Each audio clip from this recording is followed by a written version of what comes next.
The Council of 1123 is reckoned in the series of ecumenical councils by the Catholic Church. It was convoked by Pope Calixtus II in December, 1122, immediately after the Concordat of Worms. The council sought to bring an end to the practice of the conferring of ecclesiastical benefices by people who were laymen, b free the election of bishops and abbots from secular influence, c clarify the separation of spiritual and temporal affairs, d re-establish the principle that spiritual authority resides solely in the Church, abolish the claim of the emperors to influence papal elections. The council convoked by Calixtus II was significant in size, 300 bishops and more than 600 abbots assembled at Rome in March, 1123. Calixtus presided in person. During the council the decisions of the Concordat of Worms were read and ratified. Various other decisions were promulgated. History leading to the council.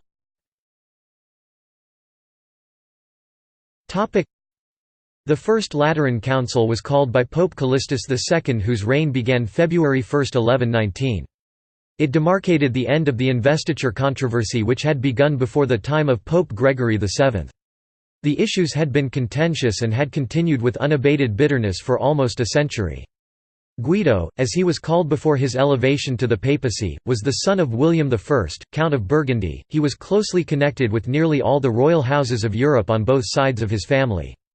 He had been named the papal legate to France by Pope Paschal II. During Guido's tenure in this office, Paschal II yielded to the military threats of Henry V, Holy Roman Emperor, and was induced to issue the Privilegium in the year 1111. By this document the Church gave up much of what had been claimed and subsequently attained by Pope Gregory VII and his Gregorian reforms. These concessions did not bring the expected peace but were received with violent reactionary opposition everywhere. Europe had come to expect an end to the investiture controversy, and was not willing to return to the old days when the Holy Roman Emperor named the Pope.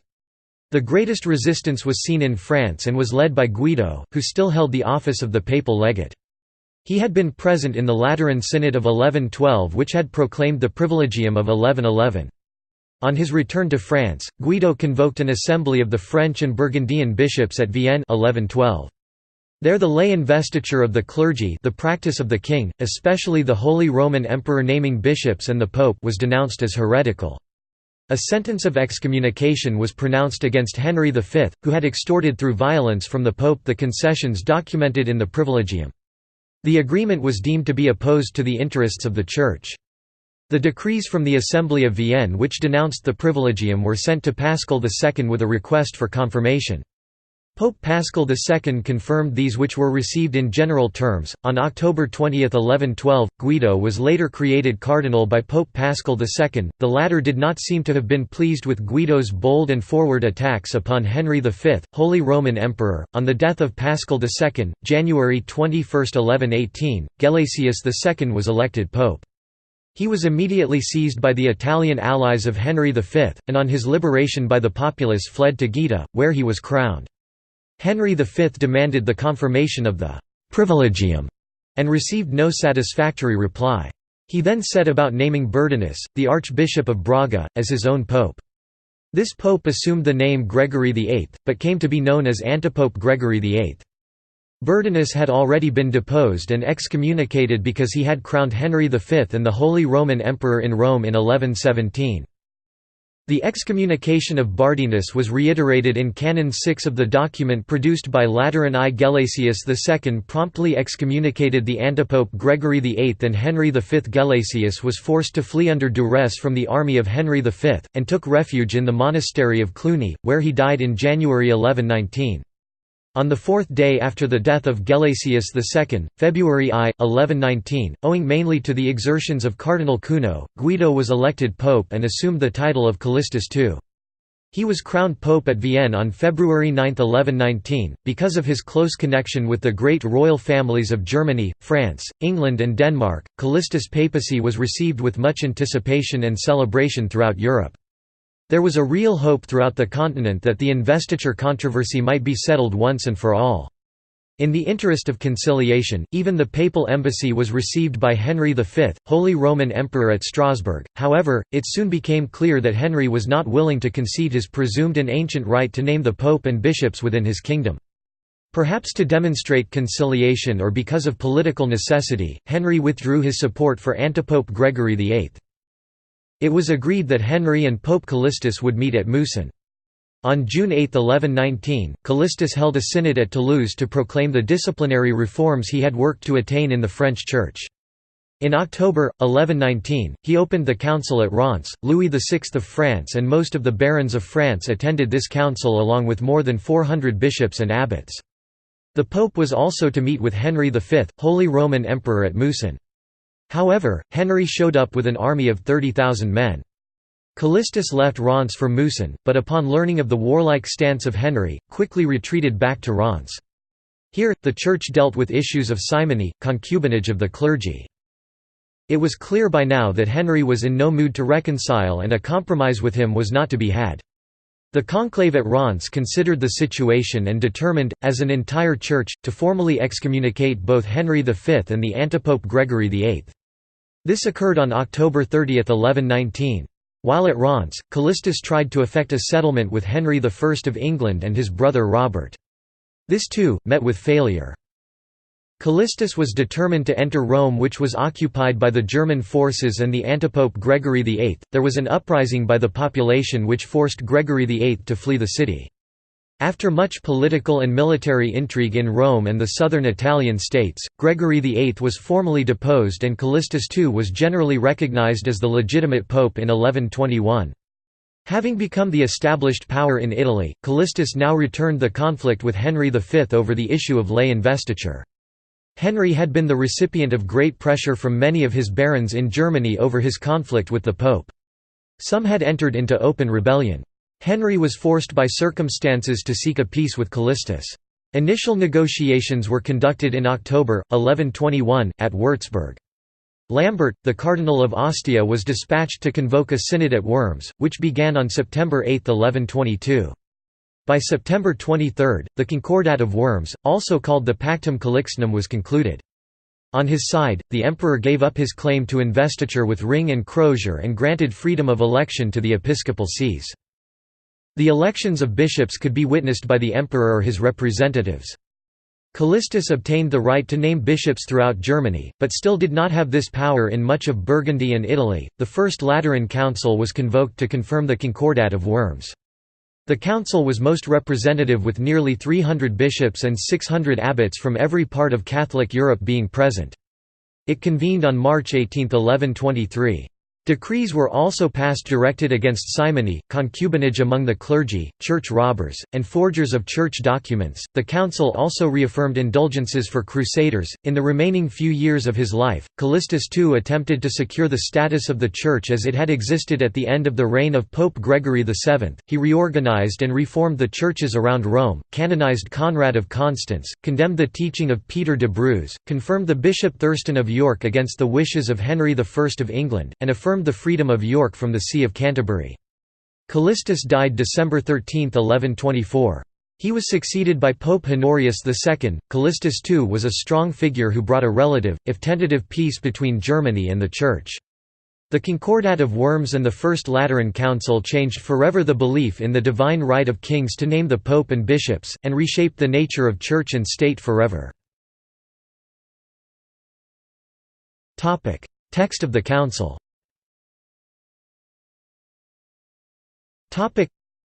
Texts of the First Lateran Council may vary in both wording and numbering of the canons depending on source. In this translation, the precepts of the Concordat of Worms are codified in Canons 2, 4 and 10.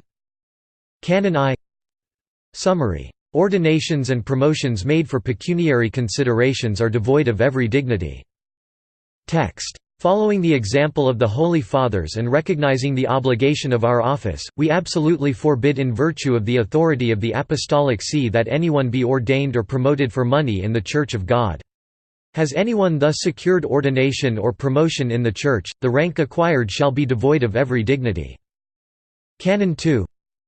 Summary. Only a priest may be made provost, archpriest, and dean, only a deacon may be archdeacon. Text. No one except a priest shall be promoted to the dignity of provost, archpriest, or dean, and no one shall be made archdeacon unless he is a deacon. Canon 3. Summary. Priests, deacons, and subdeacons are forbidden to live with women other than such as were permitted by the Nicene Council. Text: We absolutely forbid priests, deacons, and subdeacons to associate with concubines and women, or to live with women other than such as the Nicene Council Canon 3 for reasons of necessity permitted, namely, the mother, sister, or aunt, or any such person concerning whom no suspicion could arise. Canon 4. Summary. Lay persons, no matter how pious they may be, have no authority to dispose of anything that belongs to the Church. Text: In accordance with the decision of Pope Stephen, we declare that lay persons, no matter how devout they may be, have no authority to dispose of anything belonging to the Church, but according to the Apostolic Canon the supervision of all ecclesiastical affairs belongs to the bishop, who shall administer them conformably to the will of God. If therefore any prince or other layman shall arrogate to himself the right of disposition, control, or ownership of ecclesiastical goods or properties, let him be judged guilty of sacrilege. Canon 5. Summary. Marriages between blood relatives are forbidden. Text: We forbid marriages between blood relatives because they are forbidden by the divine and secular laws. Those who contract such alliances, as also their offspring, the divine laws not only ostracize but declare accursed, while the civil laws brand them as infamous and deprive them of hereditary rights. We, therefore, following the example of our fathers, declare and stigmatize them as infamous. Canon 6. Summary. Ordinations by Burdinus and the bishops consecrated by him are invalid. Text: The ordinations made by the heresiarch Burdinus after his condemnation by the Roman Church, as also those made by the bishops consecrated by him after that point of time, we declare to be invalid. Canon 7. Summary. No one is permitted to arrogate to himself the episcopal authority in matters pertaining to the cura animarum and the bestowal of benefices. Text: No archdeacon, archpriest, provost, or dean shall bestow on another the care of souls or the prebends of a church without the decision or consent of the bishop. Indeed, as the sacred canons point out, the care of souls and the disposition of ecclesiastical property are vested in the authority of the bishop. If anyone shall dare act contrary to this and arrogate to himself the power belonging to the bishop, let him be expelled from the church. Canon 8. Summary. Military persons are forbidden under penalty of anathema to invade or forcibly hold the city of Benevento. Text: Desiring with the grace of God to protect the recognized possessions of the Holy Roman Church, we forbid under pain of anathema any military person to invade or forcibly hold Benevento, the city of St. Peter. If anyone act contrary to this, let him be anathematized. Canon 9. Summary. Those excommunicated by one bishop, may not be restored by others. Text: We absolutely forbid that those who have been excommunicated by their own bishops be received into the communion of the Church by other bishops, abbots, and clerics. Canon 10. Summary. A bishop consecrated after an uncanonical election shall be deposed. Text: No one shall be consecrated bishop who has not been canonically elected. If anyone dare do this, both the consecrator and the one consecrated shall be deposed without hope of reinstatement. Canon 11. Summary. To those who give aid to the Christians in the Orient is granted the remission of sins, and their families and possessions are taken under the protection of the Roman Church. Text: For effectively crushing the tyranny of the infidels, we grant to those who go to Jerusalem and also to those who give aid toward the defense of the Christians, the remission of their sins, and we take under the protection of St. Peter and the Roman Church their homes, their families, and all their belongings, as was already ordained by Pope Urban II. Whoever, therefore, shall dare molest or seize these during the absence of their owners, shall incur excommunication. Those, however, who with a view of going to Jerusalem or to Spain, that is, against the Moors, are known to have attached the cross to their garments and afterward removed it, we command in virtue of our apostolic authority to replace it and begin the journey within a year from the coming Easter. Otherwise we shall excommunicate them and interdict within their territory all divine service except the baptism of infants and the administration of the last rites to the dying. Canon 12. Summary. The property of the Porticani dying without heirs is not to be disposed of in a manner contrary to the wish of the one deceased. Text: With the advice of our brethren and of the entire Curia, as well as with the will and consent of the prefect, we decree the abolition of that evil custom which has hitherto prevailed among the Porticani, namely, of disposing, contrary to the wish of the one deceased, of the property of Porticani dying without heirs, with this understanding, however, that in future the Porticani remain faithful to the Roman Church, to us and to our successors. Canon 13. Summary. If anyone violates the truce of God and after the third admonition does not make satisfaction, he shall be anathematized. Text. If anyone shall violate the truce of God he shall be admonished 3 times by the bishop to make satisfaction. If he disregards the third admonition the bishop, either with the advice of the metropolitan or with that of 2 or 1 of the neighboring bishops, shall pronounce the sentence of anathema against the violator and in writing denounce him to all the bishops. Canon 14. Summary. Laymen are absolutely forbidden to remove offerings from the altars of Roman churches. Text. Following the canons of the Holy Fathers, we absolutely and under penalty of anathema forbid laymen to remove the offerings from the altars of the churches of St. Peter, of the Saviour Lateran Basilica, of St. Mary Rotund, in a word, from the altars of any of the churches or from the crosses. By our apostolic authority we forbid also the fortifying of churches and their conversion to profane uses. Canon 15. Summary. Counterfeiters of money shall be excommunicated.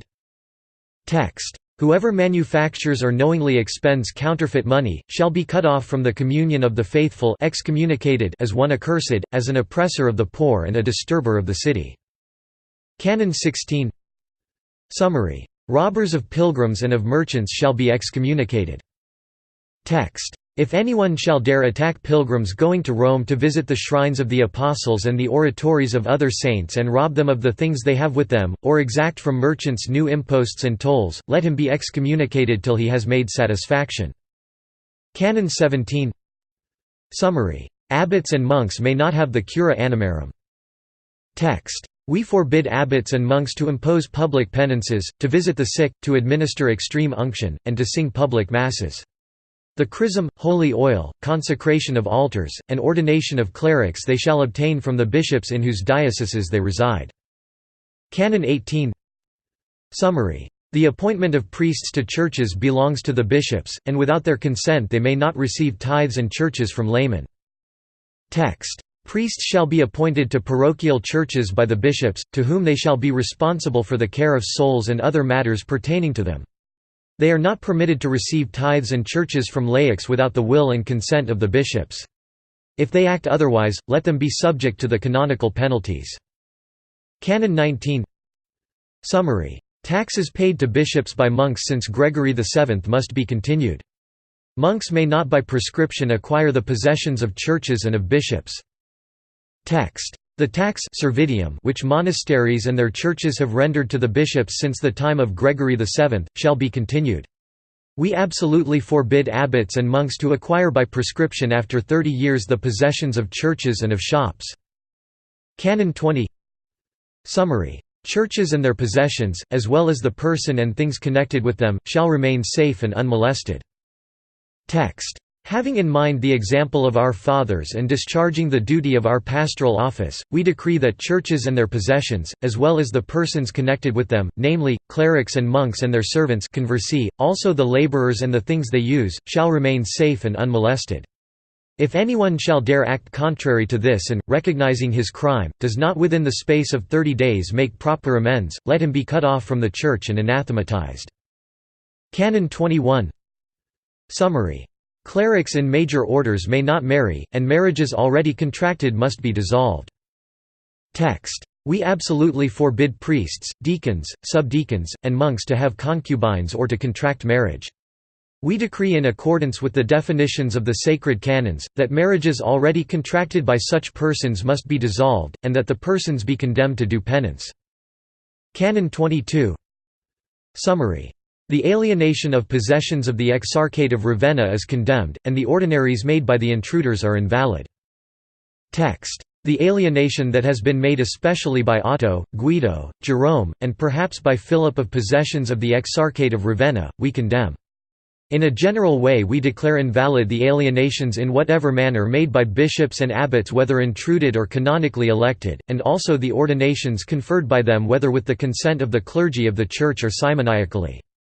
We also absolutely forbid any cleric in any way to alienate his prebend or any ecclesiastical benefice. If he has presumed to do this in the past or shall presume to do so in the future, his action shall be null and he shall be subject to the canonical penalties. Results of the Council.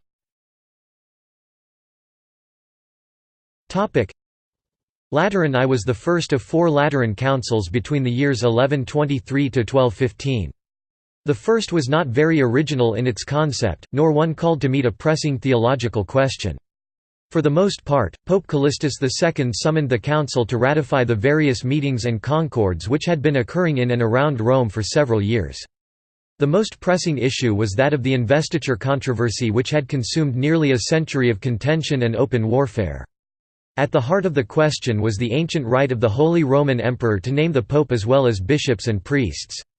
These would be invested with some secular symbols such as a sword or scepter and the spiritual authority represented by a ring, mitre and crozier. To an illiterate population, it appeared the bishop or abbot was now the king's inferior and owed his position to the king. This issue came to the fore in the first part of the 11th century when Rome and the Pope sought autonomy from the Holy Roman Emperor. It had been a central issue in the reign of Pope Gregory VII and his battles with Henry IV, Holy Roman Emperor. The issue was never settled. Years of teaching by Roman-trained priests and bishops in Germany had led to an educated generation which rejected the idea of divine right of kings. The Third Lateran Council and the Fourth Lateran Council are generally considered to be of much greater significance than Lateran I. However, Lateran I marked the first time a general and large council had been held in the West.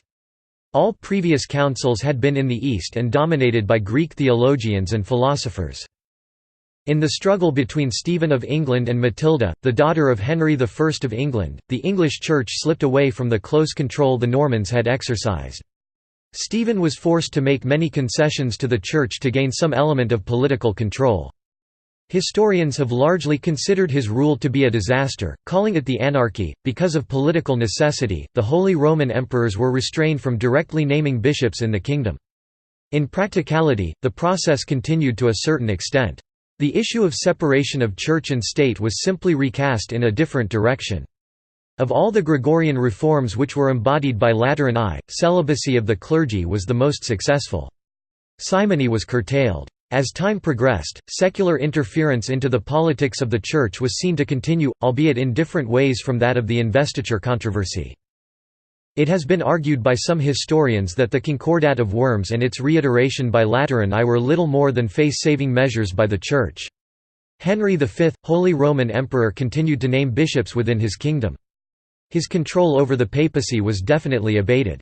At the time, the Concordat of Worms was proclaimed as a great victory for Henry V inside the Holy Roman Empire.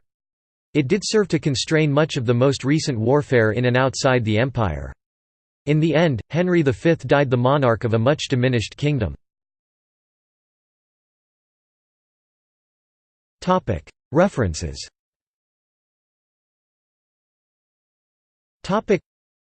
Medieval sourcebook, First Lateran Council, canons with annotations. First Lateran Council. See also.